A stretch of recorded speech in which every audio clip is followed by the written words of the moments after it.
და რომ ვისაუბროთ დღეს საუბარი დავიწყოთ ქართულ ღვინოზე, იმ თემაზე, რომელიც ალბათ ძალიან ბევრ ეთერში გისაუბრია, შენს, ჩვენს ეთერში ხშირად ყოფილა საუბარი, თუმცა საუბარი დავიწყოთ მოდი აი ამ კუთხიდან თუ შეიძლება, თუ ქართული ღვინო, ქართულ ღვინოს რა გამოწვევები აქვს საერთაშორისო კონკურსებიდან.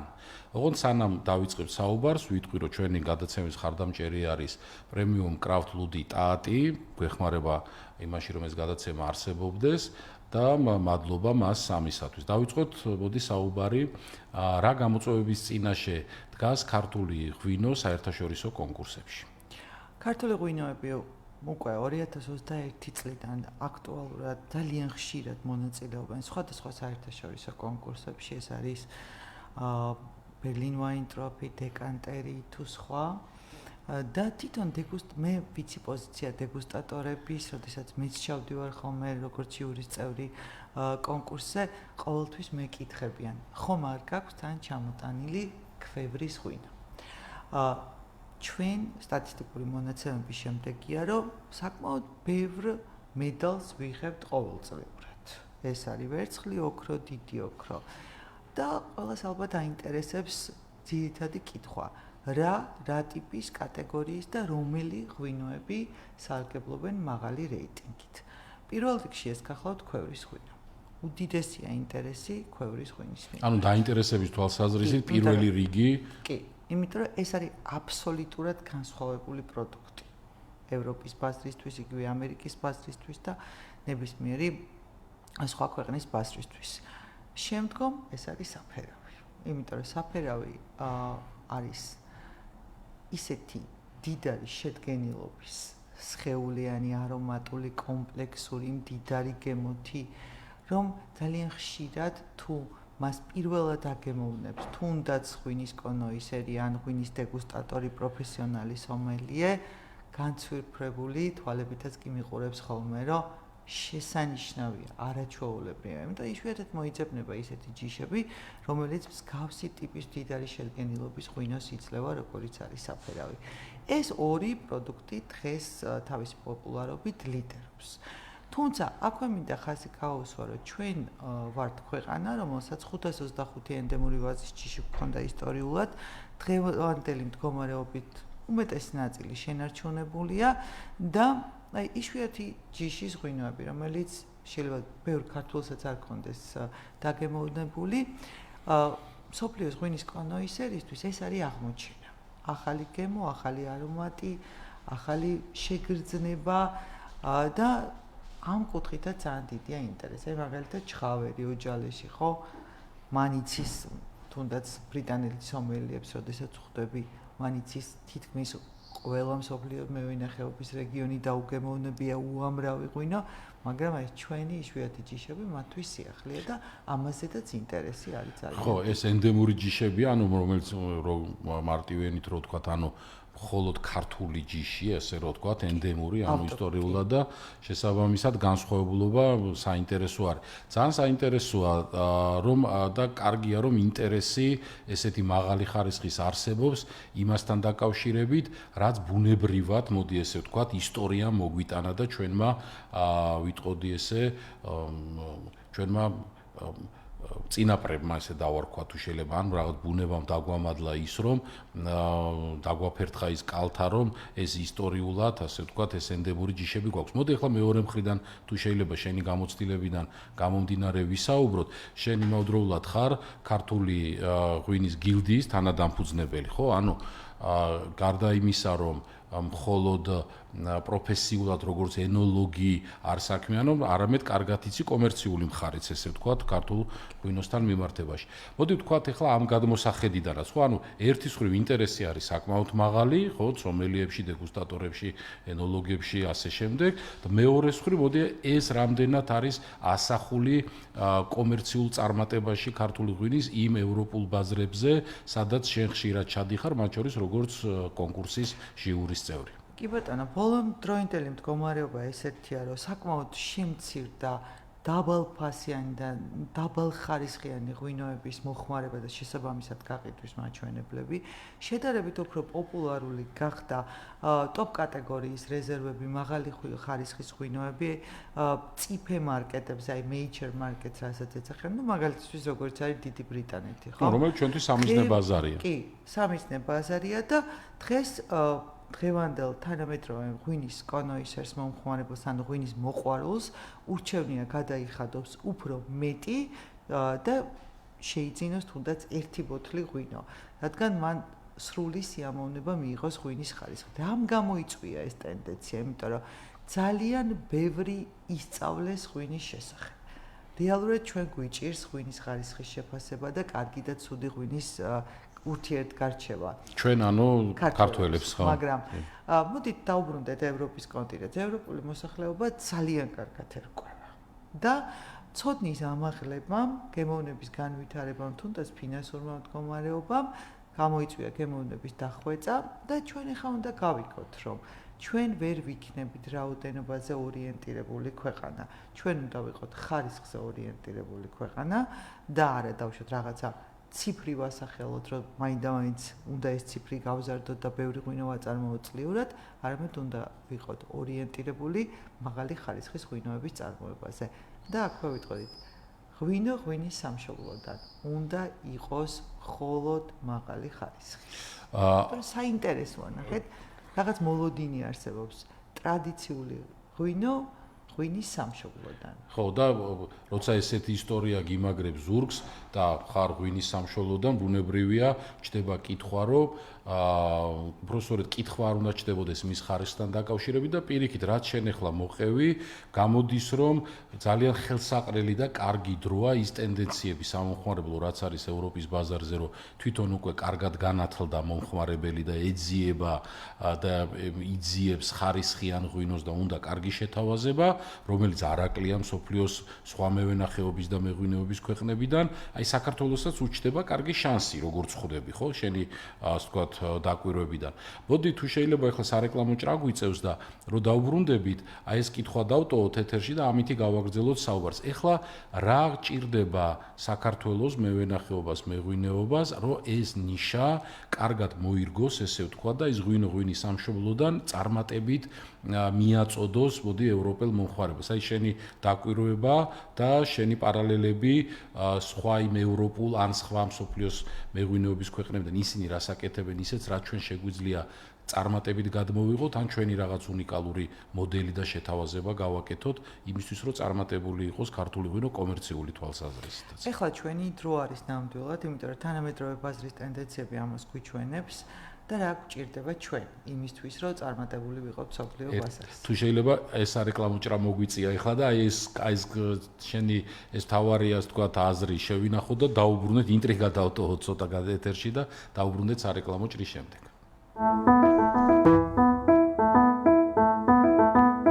გადაცემის მხარდამჭერია ქართული პრემიუმ კრაფტ ლუდი ტაატი. რეკლამა რადიო კომერსანტზე. გინდა მიიღო 28 თეთრამდე ფასდაკლება საწვავზე. ახლავე გადმოწერე სოკარის განახლებული აპლიკაცია სოკარჩეო. ისარგებლე გაზრდილი ფასდაკლებით მოხმარებული საწვავის მიხედვით. თითო litrზე დააგროვე 3 კოვა. მიიღე მრავალფეროვანი შეთავაზებები და აივსე საჩუქრებით.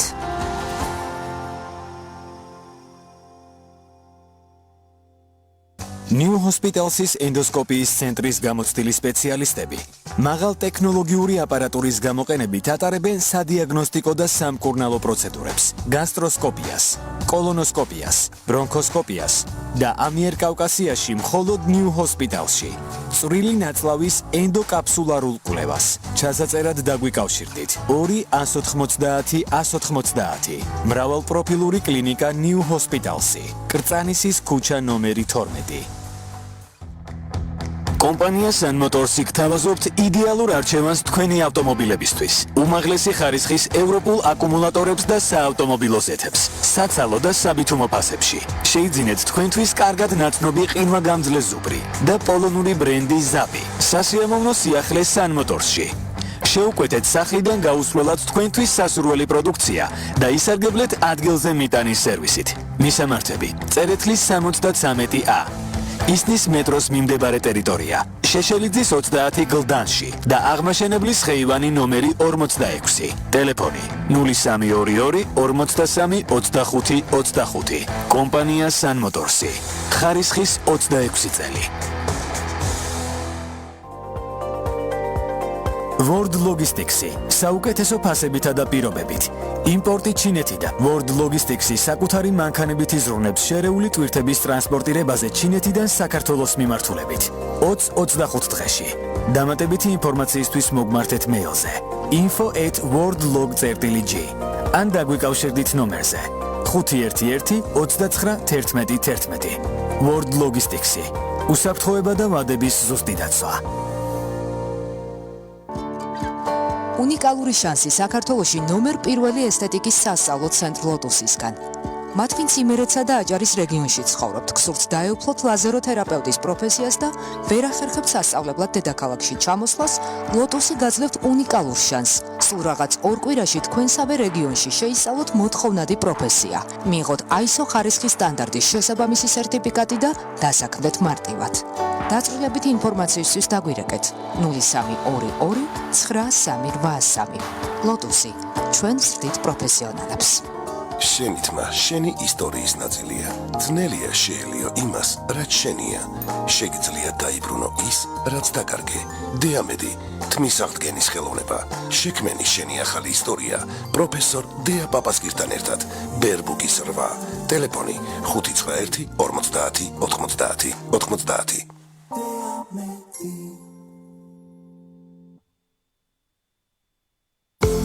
რეკლამა რადიო კომერსანტზე.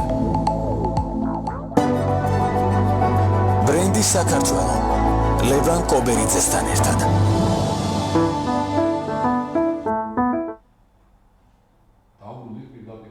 გადაცემით ბრენდი საქართველო და დღეს ჩვენი სტუმარია მარიამ ხომასურიძე, ენოლოგი, პროფესორი, ადამიანი, რომელსაც საკმაოდ დიდი გამოცდილება აქვს ევროპულ ბაზრებზე, კონკურსებში, როგორც ჟიურის წევრად, ასე ვთქვათ, მონაწილეობის და ამდენად საინტერესოა მისი მოსაზრებები ქართულ მეღვინეობასთან დაკავშირებით. მარიკა, ჩვენ საუბრობდით, აი კითხვა დავტოვეთ ეთერში იმასთან დაკავშირებით, რომ აი როგორ უნდა მოხდეს ეს კომერციული, ასე ვთქვათ, შედეგი, როგორ დაეწიოს იმ ინტერესს, რასაც ჟღავნებენ დაუშვათ მომხმარებლები ან ენოლოგები ან დეგუსტატორები ქართული ღვინის მიმართ. და ამაზე ვსაუბრობთ და შენ მოსაზრებას ვისმენდით. კი ბატონო, აი ხა საუბარი იყო რა გამოწვევების წინაშე ვდგავარ და რა გვჭირდება იმისთვის, რომ ეს ბაზრის ბოლო ტენდენციები გამოვიყენოთ, ხო? პირველ რიგში გვჭირდება მორალური პასუხისმგებლობა. დიდებული ღვინო მზადდება დიდებული ყურძნისგან და ღვინის წარმოების ტექნოლოგიური პროცესი იწყება ვენახიდან. და აქ ერთ-ერთი მნიშვნელოვანი საკითხია ყურძნის ხარისხის თემა. შემდეგ გვჭირდება ცოდნა, რომ სწორედ მოვახერხოთ ტრადიციებისა და თანამედროვეობის კომბინირება. ამის ყველაზე კარგი მაგალითი შამპანურის წარმოება. რამდენად კვალიფიციურად შეძლეს ფრანგებმა შეინარჩუნებინათ ისტორიული მიმართულება, ისტორიული საფუძვლები და ისტორიაზე დააშენის თანამედროვე ტექნოლოგია და დღეს ჩვენ გვაქვს მსოფლიოში ყველაზე პოპულარული პროდუქტი, ეს არის შამპანური. ჩვენს დაახლოებით იგივე მეთოდები გვჭირდება და გვჭირდება ტრადიციებისა და თანამედროვეობის კომბინირება. თუ ამას მოვახერხებთ, მაშინ ქართული ღვინისადმი ინტერესი კიდევ უფრო გაიზრდება. ანუ თანამედროვეობას როცა ვსაუბრობ, ტრადიციები გვაქვს, თანამედროვეობაზე საუბარი არის, როგორც ხვდები, ერთის მხრივ ტექნოლოგიურ ნაწილში, ხო? ანუ ღვინის თუნდაც მევენახეობის, თუნდაც მეღვინეობის, ღვინის წარმოების ტექნოლოგიურ პროცესებზე. ანუ მევენახეობა არ უნდა წარმოგვედგინოს, როგორც მხოლოდ ტრადიციებში ჩარჩენილი დარგი, ხო? როგორც ხშირად ხდება ხოლმე. მე, როდესაც აუდიტორიაში შევდივარ, როგორც პედაგოგი და ლექტორი, ხშირად ვხუმრობ ხოლმე, რომ წყაროზე მოყოლილი ამბით ხარისხიანი ღვინო არ მზადდება. ხო, აი ბაბუა ჩემი ესე აკეთებდა, გასაგებია ეს უნდა იყოს, იმიტომ რომ ის რაღაც სპეციფიკას მიანიშნებს ალბათ იმ რეგიონში, იმ კუთხეში. სამწუხაროდ აქაც პრობლემა გვაქვს, ნახეთ, რაც ჩვენ გვგონია დღეს რომ ტრადიცია, სინამდვილეში არის პოსტსაბჭოთა პერიოდში დამკვიდრებული რაოდენობაზე ორიენტირებული პრაქტიკა. ძალიან ბევრი ტრადიცია დავკარგეთ. აი, შემიძლია მარტივი მაგალითი მოგიყვანოთ, რომ აი ლიტერატურაში, ძველ ლიტერატურაში გვხვდება აი ესეთი ძალიან საინტერესო ტექნიკა, რომ ქვევრის დახურვის წინ იმისთვის, რომ ღვინო დაცული ყოფილიყო ჟანგბადის ზემოქმედებისგან და დაავადებების განვითარებისგან, აფარებდნენ ფოთლებს. რის ფოთლებს? საინტერესოა. ესეთი კითხვები, როგორც მეღვინეს, ძალიან ბევრი გონივრული ტრადიცია დავკარგეთ. გასაგებია. და მაგალითად ის რაც ისტორიულადაც გვაქვს ჩვენ მაგალითი, ხო? დაუშვა თავის დროზე ჭავჭავაძემ სწორედ ფრანგი მეღვინეები დაიხმარა, ჩამოიყვანა იგივე სიტყვაზე ვთქვათ, არ ვიცი, სარაჯიშვილი, იგივე სხვა დიდი მეწარმეები, ვინც იყვნენ, მოდი ესე ვთქვათ, ქართული კულტურული მეღვინეობა ესე დავარქვათ, თუ შეიძლება და წარმოების, სწორედ აი ამ ტექნოლოგიას და ამას გულისხმობთ, ხო, როგორც ხვდები, რომ ტრადიცია გასაგებია არ უნდა დავკარგოთ, მაგრამ არ უნდა ჩავრჩეთ იმ ცნებაში, რომ აი ჩვენ ესე კეთდებოდა და ეს იყო წარმატების ფორმულა. ქვევრის ღვინოც კარგია, რომ ეს არის ცოცხალი ტრადიცია, ხო, საუკუნეებიდან საუკუნე დღემდე მოყოლილი და ამბათ უბრალოდ არა, ანუ რეალურად თითქმის ყველა ოჯახში, უმრავლესობა ოჯახებში გრძელდება ეს ტრადიცია, ეს არის კარგი, მაგრამ ამას ჭირდება თანამედროვეობა, ანუ ტექნოლოგიური მევენახეობა, მეღვინეობა და ნუ კომერციაც ალბათ ხო მარკეტინგი. ჩვენ შევინარჩუნეთ ქვევრი როგორც ძალიან საინტერესო საღვინე ჭურჭელი, რომელსაც მთელი რიგი დადებითი ზემოქმედება შეუძლია მოახდინოს ღვინის ხარისხზე. მაგრამ გვაქვს პრობლემა, ეს არის ქვევრის მიკრობიოლოგიური მდგომარეობა და ჩვენ გვჭირდება რეცხვა საინტერესაციის მეთოდების დახვეწა. იგივე ღვინის დაავადებებისგან პრევენციის მეთოდები თანამედროვე. ამის იმპლემენტაცია უნდა გავაკეთოთ. ხო, იმიტომ რომ ამაზე ძალიან ბევრი მითები არსებობს. ახალი ცოდნის მიღება. ძალიან ხშირად კონსულტაციებსაც ვეწევი ხოლმე და პირველ წელს, როდესაც მოდის და ერთხელ დაუშვა შეცდომა, რაღაცას ვასწავლი, ახალი ცოდნის მიმღებლობაც გვიჭირს, ის მიდის.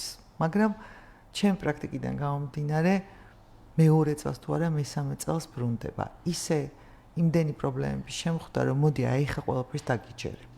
ხო, ანუ ესე იგი განათლება, ისევე როგორც ყველაფერში, აქაც არის ძალიან მნიშვნელოვანი. ცოდნა გვჭირდება და თან გვჭირდება ძალიან ესეთი სწორი ცოდნა.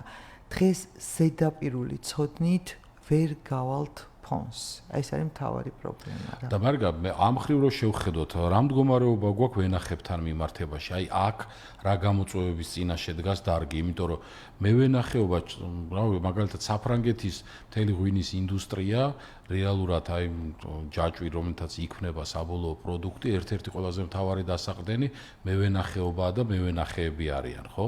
საქართველოში ცოტა აქცენტი უფრო მაინც მეღვინეობა, არ შეიძლება მე ვწდები და მეღვინეობისკენ წავიდა და მევენახეობა როგორც ასეთი ცოტათი უფრო დაკნინდას არ ვიტყოდი, მაგრამ უფრო მეტი გამოწვევის წინაშე დარჩა. აი ამ ბალანსს როგორ შეაფასებდი შენ? აი სად არის საჭირო მევენახის საფუძველი, მოდი ესე ვთქვათ, და მე მეღვინის ტექნიკა იმისათვის, რომ წლიდან წლამდე მოსავალი იცვლება, გამოწვევებია კლიმატი, სიტყვაზე ვთქვათ, ხან კარგი მოსავალია, ხან ნაკლებად კარგი. ეს ბალანსი, ეს მნიშვნელოვანია ამაზე რომ ვისაუბროთ ჩვენ, იმიტომ რომ არ ვსაუბრობთ ხოლმე როგორც წესი. ნუ ნაკლებად ხდება საჯარო სივრცეში ამაზე საუბარი და საინტერესოა მოსაზრება პროფესიონალის აი ამ ბალანსთან მიმართებაში. აი პანდემიის პერიოდის შემდეგ საკმაოდ მკვეთრად გამოიკვეთა პრობლემები მევენახეობაში. აი კლიმატის ცვლილებები, გლობალური დათბობა, ცოტა არ იყოს ეს ყველაფერი აისახა ვაზის დაავადებების გავრცელებაზე. გვიჭირს დღეს გაუმკლავდეთ ვაზის დაავადებებს. რატომ? იმიტომ რომ გლეხს არ აქვს ცოდნა. რას ეყრდნობა ის მასალების მაღაზიების კონსულტანტებს. და იმათაც ახლა არ აქვს ზოგჯერ კვალიფიციური ცოდნა, ზოგჯერ დრო არ აქვს, რომ სრულყოფილად დაეხმარონ გლეხს. მაგრამ ნახეთ, აი როგორც მეღვინის გადმოსახედიდან დიდებული ღვინო მზადდება დიდებული ყურძნისგან. მაგრამ მეღვინეს უნდა კონდეს იმდენი ცოდნა, თუნდაც დაბალი ხარისხის ყურძნიდან დაამზადოს მინიმუმ საშუალო ხარისხის ღვინო. ესე თუ მივყვებით ახლა ბორდოში და ბურგუნდიაში. ხო, ის კი არა რომ რამე გააყალბოს, არამედ ამოქაჩოს, რომ არ ჩავარდოს ის. რა არის სიტყვაზე ვიძახი დაზიანებული დაავადებული ყურძნის პრობლემა, ახლა ცოტა სპეციფიური თემაა, მაგრამ ლაკაზა და დამჟანგავი ფერმენტები, ხო? მე ღვინო უნდა იცოდეს როგორ უნდა მართოს ეს ყველაფერი, რომ ღვინო არ დაეშანგოს. ისევ მივდივარ ცოდნამდე. მე ვინახეობაშიც და მე ღვინაობაში. და ნუ როცა კარგი მოსავალია, თავისთავად გასაგებია, ნუ ეხლა იქიდან კიდევ უფრო ისეთი ღვინო უნდა დამზადეს, რომ ფასით შეიძლება, ხო, ეს რაც არის მილეზიმები, ხა წლიდან წლამდე სიტყვაზე თქვა და იყოს მისი ფასი აბსოლუტურად განსხვავებული. ნახე, ძალიან ბევრს ლაპარაკობ ხოლმე ღვინის ხარისხზე, ღვინის ხარისხის მართვაზე, იგივე ცოდნაზე, რომ ბევრი უნდა ვისწავლოთ. რატომ? იმიტომ რომ ჩვენს მეღვინეობას სხვა გამოსავალი არ აქვს. ჩვენ გვჭირდება მაღალი ხარისხის პროდუქციის წარმოება. ის კი არა რომ რაღაცა დავუშვათ 200 ტონიდან 6 ტონა მაქვს მაღალი ხარისხის, არა, ჩვენ გვჭირდება რომ 200 ტონიდან 180 ტონა მაღალი ხარისხის უნდა გქონდეს, იმიტომ რომ გაგვიჭირდება. სოფლიო ბაზრებზე დამკვიდრება. შევდივართ, მაგრამ დამკვიდრება დაგვიჭირდება. აი ეგ მინდოდა მეთქვა ზუსტად მეც რომ მეც რასაც უყურებ, მათ შორის სტატისტიკას ახლა მეღვინეობაში რაღაც გარკვეული გამოცდილება უგულისხმობ ღვინის ინდუსტრიაში, კომერციის, მარკეტინგის, ბრენდინგის მიმართულებით, რაც მეც მქონია შეხება, არის პრობლემა ის რომ სამწუხაროდ წლიდან წლამდე, აი დამოუკიდებელი საქართველოს ისტორიის განმავლობაში, გავიდა უკვე 35 წელი თითქმის და მაინც თავარი ბაზრები პოსტსაბჭოთა სივრცე რჩება, ესე ვთქვათ, ბჭყალებში. და რასაც შენ ამბობ, არის ალბათ იმის პასუხი ზუსტად, რომ ევროპის ბაზრებზე კი შევდივართ, იზრდება კიდევაც რაოდენობა, და ეს არის ძალიან კარგი მიღწევა და სასიხარულოა, რა თქმა უნდა, ყველას დამსახურებაა ჯამურად ეს, მაგრამ ფაქტია, რომ პროპორცია მაინც არის გადახრილი უფრო პოსტსაბჭოთა სივრცისკენ გაყიდვების თვალსაზრისით. ალბათ იმიტომ ხო არა, რომ აი მაინც რასაც შენ ამბობ, რომ საშუალო ხარისხი, ანუ რაოდენობრივად მაინც კარგი საკონკურსო ღვინოები ჩვენ გვაქვს და ამაზე ვისაუბროთ შემდეგ და გავუსვათ ხაზი, მაგრამ ალბათ სწორედ ეს არის მიზეზი, რომ მე ვენახში რაღაც გარკვეული გამოწვევები არის და მე ის რომ სწორედ ამ განათლების გამო რაღაც სტაბილურად საშუალო და საშუალოზე მაღალი ხარისხი უნდა იყოს თლიანი საქართველოში მოყვანილი მოსავლიდან დამზადებული ღვინის უმეტესობა. აუცილებლად. ეს არის ალბათ პრობლემა და მაშინ ამ კუთხიდან თუ შეიძლება კითხვას დაგისვამ, რომ ძალიან მნიშვნელოვანია, რომ სანამ გარეთ გავალთ, საქართველოშივე ხდებოდეს გარკვეულწილად არსებული კომპანიების კვალიფიციურ კონკურსებზე შეფასება, ხო? ანუ მოდი ვთქვათ, აბა, კი, ბევრი კონკურსი ტარდება საქართველოში, ბევრი პატივსაცემი, ძალიან ხარისხიანიც ასე შემდეგ, მაგრამ თუ შეიძლება მოდი აბა ვთქვათ, რა საერთაშორისო დონის კონკურსი იქნებოდა კარგი საქართველოში, რომ არსებობდეს, რომ აქვე შეძლოს რამ წარმოებებმა თავის გამოცდა, სანამ გავაქვეყნეს. აი, ნახე, ძალიან საინტერესოა. მსოფლიოს აი ძალიან ბევრი კონკურსი, ევროპაში რაც ტარდება და ხშირად მე ამ კონკურსებში მონაწილეობ, ტარდება ვაზისა და ღვინის საერთაშორისო ორგანიზაციის პატრონაჟში, OIV-ის პატრონაჟს ვეძახით. და ეს მთელი რიგი საერთაშორისო კონკურსებს აქვთ საკუთარი გაერთიანება შექმნილი, ეს არის ვინოფედი. ჩვენ არ გვაქვს არც ერთი კონკურსი OIV-ის პატრონაჟით და არც ერთი კონკურსი არ გვაქვს, რომელიც არის ვინოფედის წევრი. ამაზე ვმუშაობ, რომ არ დაგიმალოთ და იმედი მაქვს ძალიან მალე შევძლებ, რომ საქართველოში ჩვენც გქონდეს სოფლიოს მიერ აღიარებული საერთაშორისო კონკურსი. ყოველწლიურად ჩამოდიან ბრიტანელები, წელს უკვე მესამე წელიწადი იყო და ტარდება IWCS-ის კონკურსი, სარაევოთი ძალიან პრესტიჟული პიროვნება, ძალიან ბევრს აკეთებს ქართული ღვინისთვის, მაგრამ ჩვენ უნდა ვიყოთ იმ დარჩენილი ევროპის ქვეყნების ნაწილი, რომელიც მიერთებულია OIV-ის და ვინოფედის სივრცეს. ხო, და ეს სისტემური უნდა იყოს, ხო, ეს არის ძალიან მნიშვნელოვანი, იმიტომ სარა ახლა მართლა ძალიან ბევრ საქმეს აკეთებს ქართულ ყველა გამოფენაზე, არც ქართულ მეღვინეობას გვერდში უდგას და არა მარტო ის კიდე სხვა ჩვენი უცხოელი მხარდამჭერებიც, მაგრამ ძალიან მნიშვნელოვანია, რომ აი სწორედ კონკურსი, ღვინის პროფესიული დეგუსტაცია როგორც აი ნახეთ, რატომ არის აუცილებელი, რომ ჩვენ გქონდეს კულტურა განვითარებული როგორც ლოკალური, ისე საერთაშორისო კონკურსების ჩატარების სოფლიოში არსებობს არაჩვეულებრივი პრაქტიკა. ეს არის საწარმოო დეგუსტაციები. სანამ ღვინოს ჩამოასხავენ, დეგუსტატორებს ეძახიან, რომ შეაფასონ, არა მარტო ხარისხი, არამედ საფასო სეგმენტი განსაზღვრონ. თუნდაც თუ არაპირებენ ჩამოსხმას, აქვს თუ არა ამ ღვინოს დაძველების პოტენციალი. ამ შესაძლებლობებს განვითარებული და ნორმალური კომპანია ყოველთვის იყენებს, რომ მოიწვიოს დეგუსტატორები და რეკომენდაციები და რჩევები მიიღოს. როდესაც საქართველოსდან იგზავნება იგივე კონკურსზე, იგივე გამოფენაზე ღვინო, მეც შემხვედრია, ეხლა დასამალი აქ არაფერი არ არის და ღვინოს აქ დეფექტი, ანუ მე ვარ ამ წიგნის ავტორი ზადი და ნაკლი და მიყვარს ამ ტერმინების გამოყენება, სადიანი ღვინო. ნახეთ პრობლემა რაშია. ჩვენ ვართ ეხლა განვითარების ეტაპზე და ბაზრებზე დამკვიდრების ეტაპზე. ანუ ჩვენ გვჭირდება ეხლა რაღაც დონეზე მუდმივი მომხმარებლების მოძიება. როდესაც პიროვნება ღვინის კონოისერი პირველად გასინჯავს ქართულ ღვინოს და მას შეხვდება დაავადებული ღვინო, მან მეორეჯერ შეიძლება ახარცადოს. ნდობა უკვე დაკარგულია, ხო? ფრანგულ, იტალიურ, ესპანურ ღვინოებს ამის პრობლემა არ აქვს. მე ძალიან ბევრჯერ შემხვედრია და არავინ არ თქვას, რომ ეს დაავადებების ადინაკლი დეფექტები მარტო ქართულ ღვინოს აქვს, არა. ფრანგულ ღვინოსაც აქვს, ჩილეს кейსებიც ხონია. ეს ჩვეულებრივი მომენტია, მაგრამ ჩვენ ეხა განსაკუთრებულად აი სიფრთხილე გვმართებს, რომ მოუფრთხილდეთ ქართულ ღვინოს როგორც საერთო ბრენდს. კი და მეც ყველა მწარმოებელმა უნდა გაიგოს, ნახეთ, ვიღაცა კაი ღვინოს აკეთებს ჩვენთან, რაღაცა კომპანია საშუალოს. ჩვენ ეს გვაკლია ურთიერთთანამშრომლობა და ურთიერთმხარდაჭერა და გვავიწყდება, რომ ყველა აი ეს კომპანიები გარე თვალით განიხილება ერთ სეგმენტში. კი, ქართული ღვინოა. და ახლა ჩვენ ამ გადაცემაში ვართ, რომელსაც ბრენდი საქართველო ქვია და აი სარეკლამო ჭრის შემდეგ ვისაუბროთ ამ ნაწილზეც. ძალიან კარგი თემა წამოწიე შენ, რომ ქართულ მეღვინეობაში ყველა მოთამაშე ეს არ არის უბრალოდ ინდივიდუალური მოთამაშე, ანუ ისინი იყენებენ და მეორეს მხრივ შეუძლიათ კარგი კონტრიბუცია, კარგი სარგებელი მოუტანონ მთლიანად ქართული ღვინის ბრენდს, როგორც ასეთს, როგორც ერთიან კატეგორიას და ამაზე ვისაუბროთ თუ შეიძლება სარეკლამო ჭრის შემდეგ, მალე დავბრუნდებით ეთერში.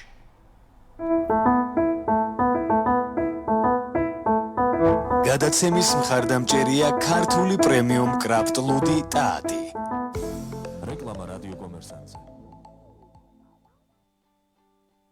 14 ივნის სასტუმრო პულმან აქსის ტაუერში გლობალ აიდეა და ფაინანშალი წარმოგიდგენთ ნომერ პირველი ოქროს ბრენდების დაჯილდოებას. საინფორმაციო მხარდაჭერა რადიო კომერსანტი FM 95 და 5, ჟურნალი გლოსი და ონლაინ გამოცემა პუბლიკა. საუკეთესო ფასი და სრულყოფილი არჩევანი PSP-ს ყველა აფთიაქში.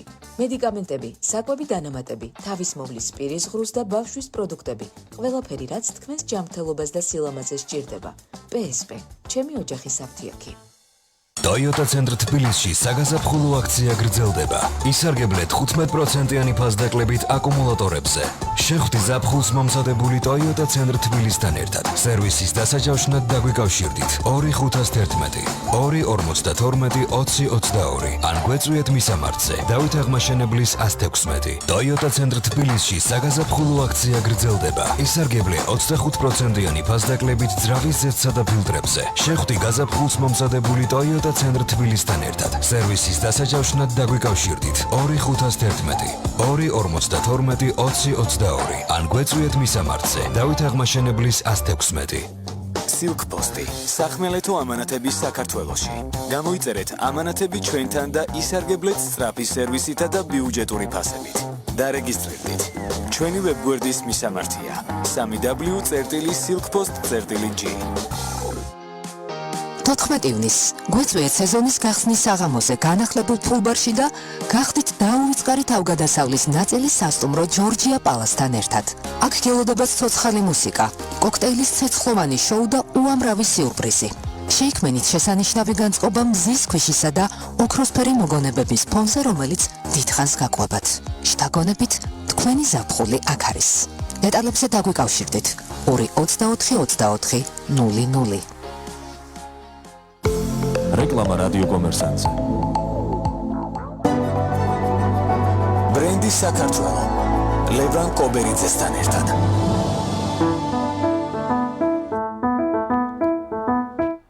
დაუბრუნდით პირდაპირ ეთერში ჩვენი საავტორო გადაცემით ბრენდი საქართველო. დღეს ჩვენ ვსაუბრობთ ქართული ღვინის გამოწვევებზე საერთაშორისო კონკურსების თვალსაზრისით. ჩვენი სტუმარია მარიამ ხომასურიძე, პროფესორი, ენოლოგი. მარიამ, საუბრობდით ახლა იმ თემაზე რეკლამის წინ, რომ თითოეულ ღვინის წარმოებელს იქნება პატარა წარმოებელი, პატარა მარანი საოჯახო თუ დიდი წარმოება. ის არის ქართული ბრენდი, ქართული ღვინის ერთიანი ბრენდის შემადგენელი ნაწილი, იყენებს მას თავის საქმიანობაში, ხო, იმიტომ იყიდება მისი პროდუქცია, რომ ის არის ძალიან ქართული ღვინოსთან დაკავშირებით არის, ხო? დღეს საქართველოდან გასულ ყველა ღვინოს უნდა ეწეროს და აწერია კიდევაც ქართული ღვინო. Produced in Georgia. და ეს არის კი, და ეს არის ასე ვთქვათ, რაღაც სავიზიტო ბარათი და შესაბამისად თითოეული მისი ქმედება და მისი კეთილსინდისიერება არის მთლიანად ამ ბრენდისთვის ან დამაზიანებელი, ან პირიქით გამაძლიერებელი. აი, აქ რა გამოწვევები გვაქვს? ერთიანობა ახსენე შენ იმ თვალსაზრისით, რომ მეტი თანამშრომლობა, მეტი შიგნით ერთობა გვაკლია ამ პასუხისგებლობასთან მიმართებაში. აი აქ რა გვაქვს გამოწვევები შენი დაკვირვებით? და ძალიან საუკეთესო მაგალითსაც მოგიყვანთ, იმიტომ რომ არც ძალიან ცუდად გვაქვს საქმე. ნახეთ, თქვენ მარკეტოლოგი ბრძანდებით, ახლა ჩემზე უკეთესად იცით ღვინოს რა ყიდის, განსაკუთრებით პრემიუმ კატეგორიის ღვინოს, ხო? ქვეყნის რეპუტაცია და მარნის ისტორია. ჯერ სამწუხაროდ ჩვენ არ გვაქვს ესე მარნის ისტორიები ისე განვითარებული, რომ ამითი მანიპულაცია მოვახდინოთ მომხმარებელზე და დავუშვათ რომელიღაცა კომპანიის ცნობადობა არ არის ისე მაღალი. რეალურად მაინც მუშაობს მესიჯი საქართველოს ღვინის სამშობლო. ანუ ვეყრდნობით პირველ ეტაპს, ვეყრდნობით იმას, რომ ქვეყნის რეპუტაციით ვყიდით ღვინოს.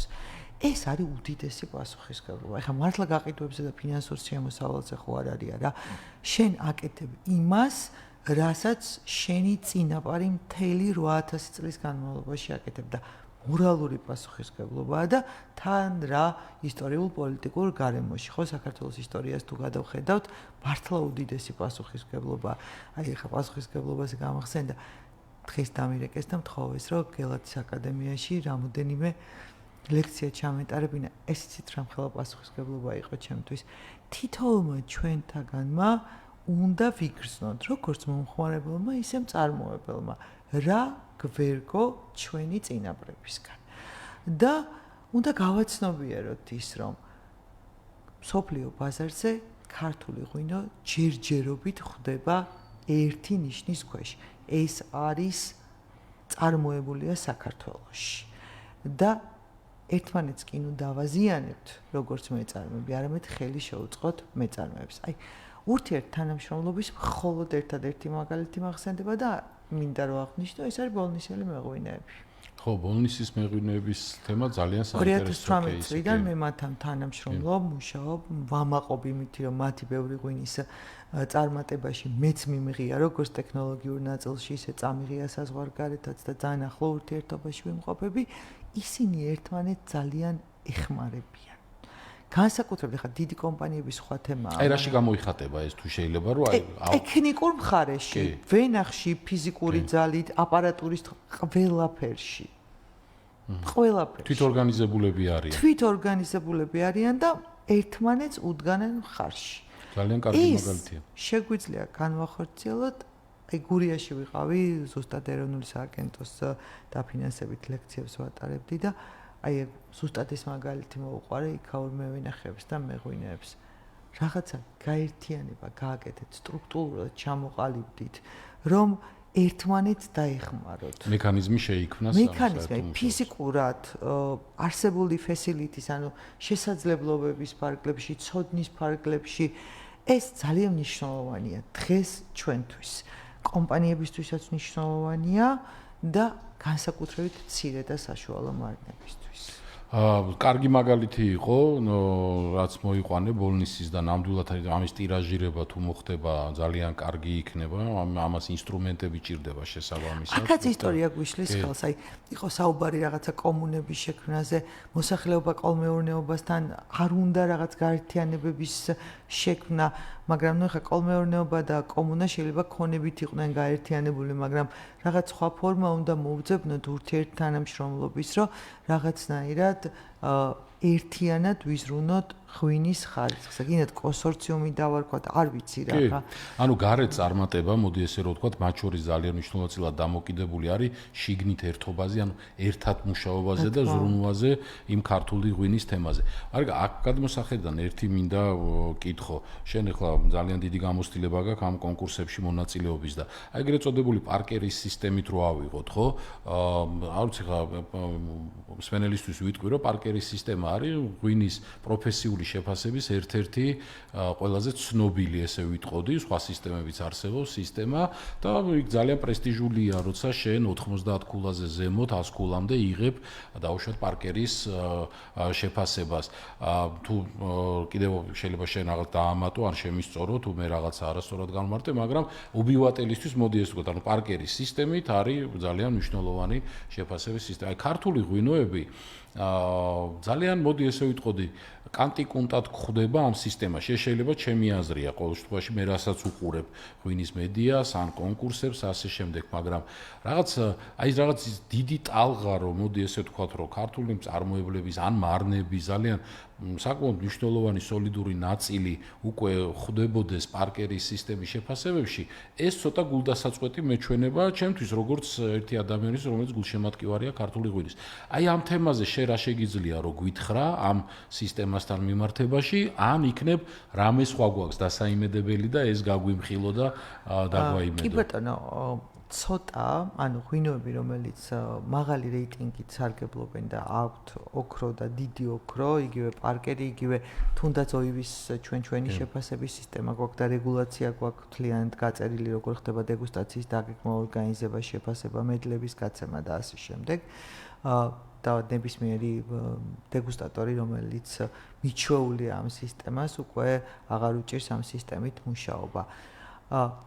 არის გვაქვს გამორჩეული ღვინოები, მაგრამ ცოტა. და სამწუხარო იცით რა არის? ეს ღვინოები მზადდება რეიტინგისთვის საკონკურსოდ. და ეს ცუდი ტენდენცია. ხო, ანუ საკონკურსოდ საკოლექციო, საკონკურსო ღვინოები, ჩებია რომ ესეთი ღვინოები იყოს ბევრი. ხელმისაწვდომი, როგორც ადგილობრივი მომხმარებლისთვის, ისე საერთაშორისო. ხო, რომ მოგინდეს იმ ღვინის თუნდაც ზვირად შეძენა, რაღაც გარკვეული რაოდენობა კომპანიებს უნდა გააჩნდეთ მარაგში და ეს არ უნდა იყოს, მოდი ესე ვთქვათ, მხოლოდ სპეციალურად კონკურსი მნიშვნელოვანია, რა თქმა უნდა, იქ ჯილდო მნიშვნელოვანია, მაგრამ ის ჯილდო იმისთვის გინდა, რომ მე კომერციულად ის მოგებული ღვინო არის ტენდენცია, არ დავმალავ, გულახდილად ვიტყვი, რაღაც სპეც ღვინოების წარმოებასაც აქვს ადგილი იმისთვის, რომ რეიტინგი ავწიოთ. კარგია, გადასარევია, ესე თურმე შეგვიძლია. ხო, ანუ ეგ კარგია ეგ არის, თურმე შესაძლებელია. თურმე შეგვიძლია, მაგრამ ანუ რაღაცა გამოცდილება გვაქვს ჩვენ ტოპ კატეგორიის ღვინოების წარმოებაზე, ხო? აი შარშან ჩვენ ჩავატარეთ კონკურსი 100 საუკეთესო ქართული ღვინო და მართლა მე თვითონაც დამამახსოვრდა დეგუსტაციის დროს ძალიან იშვიათია, ხა ძალიან ბევრი ღვინოს სინჯარო, რაღაცები დამამახსოვრდეს და აი ეს მე მოვიწიო და იმედენად კარგი ღვინოები იყო ინდუსტრიიდან შემოსული, საშუალო წარმატებიდან, მცირე მარნებიდან. ერთ-ერთი მეწარმე იყო, რომელიც არც კი ვიცოდი ვინ იყო, მაგრამ 92 ქულამი იყო პატარა მცირე საოჯახო მარანმა. ხო, ანუ ამის პოტენციალი გვაქვს. გვაქვს. და ეს უნდა იყოს, ნახეთ, ცოტა არ იყოს კურსი უნდა შევიცვალოთ. $2 ღვინოების ეპოქა ძალიან მალე დამთავრდება რა. იქაც აი ძალიან საინტერესო თემას გავუსმევ ხას. რუსეთის ბაზარი, ყველა უკმაყოფილოა იმით, რომ დავუშვათ 70, 65-72% ჩვენი ექსპორტის რუსეთს უჭირავს და ყოფილი პოსტსაბჭოთა სივრცეს. იქაც არ გვიჭირავს ის ადგილი, რაც გვეკუთვნის. ხო, რაღაცა კიდევ უფრო ალბათ საფასო სეგმენტი.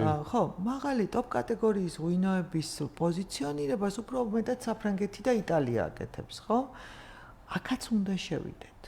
ჩვენ ყველა სეგმენტზე უნდა გავიდეთ და ქართული ღვინო უნდა გახდეს ის ღვინო, რომელიც მაღალი კატეგორიის რესტორნებში მაღალ ფასად გაიყიდება.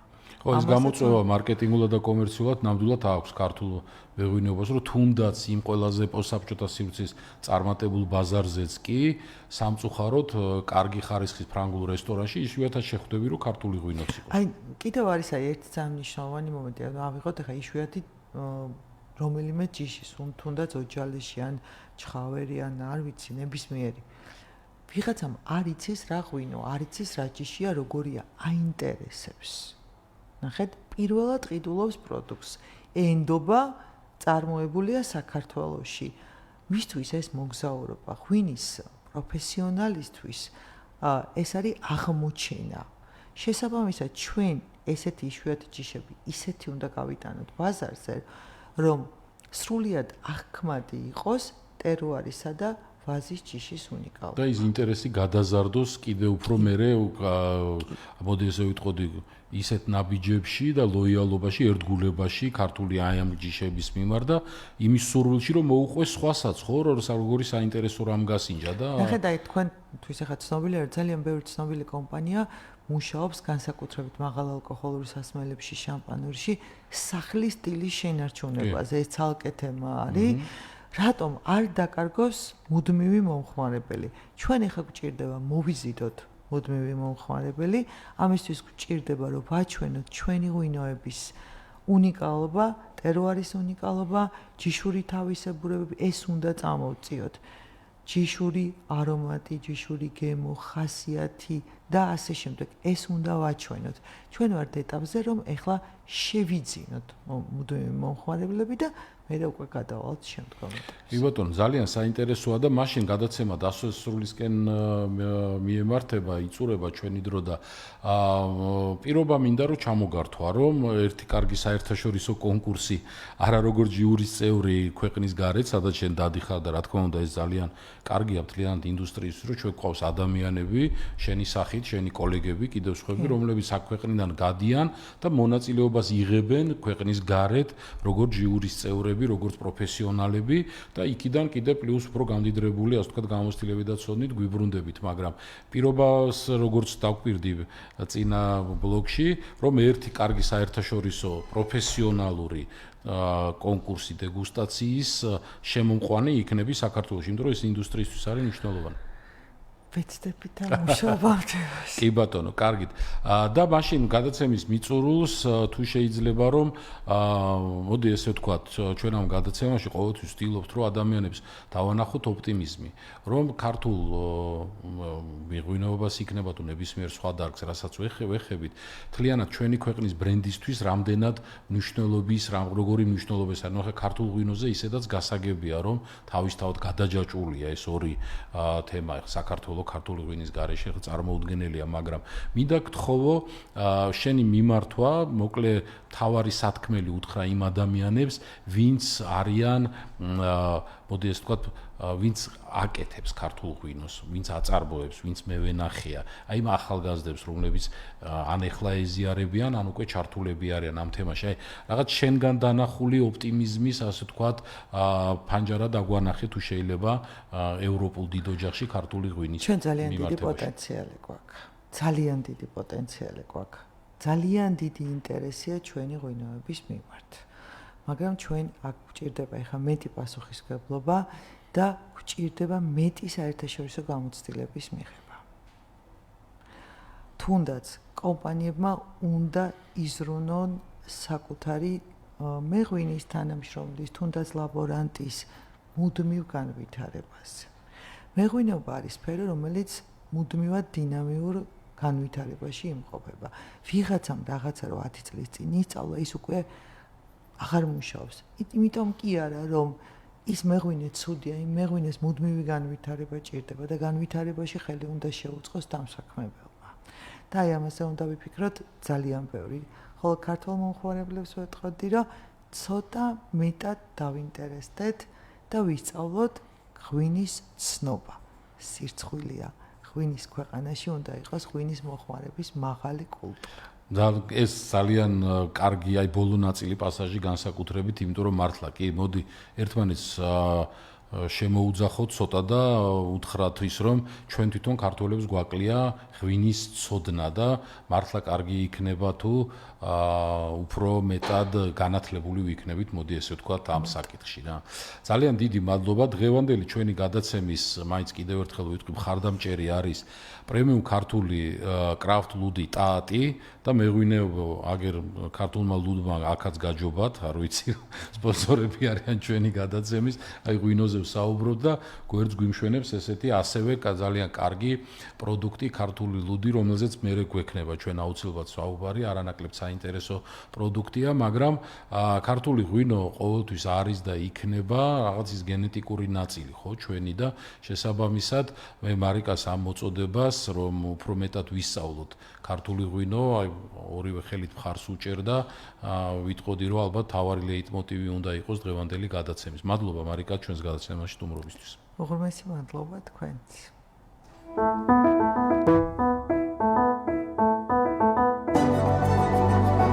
ბრენდი საქართველო ლევან კობერიძესთან ერთად. რეკლამა რადიო კომერსანტზე. World Logistics-ი საუკეთესო ფასებითა და პირობებით. იმპორტი ჩინეთიდან. World Logistics-ი საკუთარი მანქანებითი ზრუნებს შერეული ტვირთების ტრანსპორტირებაზე ჩინეთიდან საქართველოს მიმართულებით. 20-25 დღეში.